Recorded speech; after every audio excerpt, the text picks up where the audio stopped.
आपल्याला माहिती असेल की 65 बनावट रेरा प्रकरणातली जी अनधिकृत इमारती आहेत यांच्या निष्कासन म्हणजे तोडण्याची हायकोर्टाने निर्देश दिले आणि न्यायालयाचा आदेश सर्वांना पालन करतो लागेलच.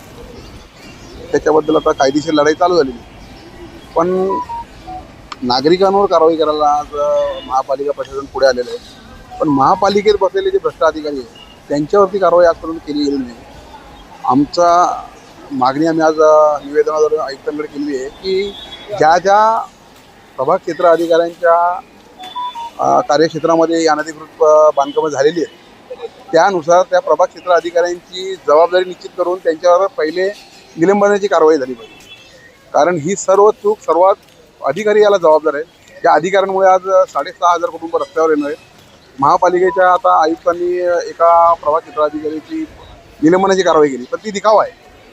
मूळमध्ये जेवढे प्रभाग क्षेत्र आहेत कल्याण डोंबिवली महानगरपालिका क्षेत्र आहे त्या सर्व प्रभाग क्षेत्रातील अधिकाऱ्यांवरती त्यांची जबाबदारी निश्चित झाली पाहिजे. तर आम्ही प्रभागनिहाय त्या 65 इमारती असतील किंवा इतर बांधकाम असतील त्यांची जबाबदारी पहिले त्या अधिकाऱ्यांवर निश्चित करावी आणि त्यांची निलंबन त्याचं तातडीने केलं पाहिजे. नाहीतर आम्ही राष्ट्रवादी काँग्रेस पार्टीच्या माध्यमातून आंदोलन छेडणार.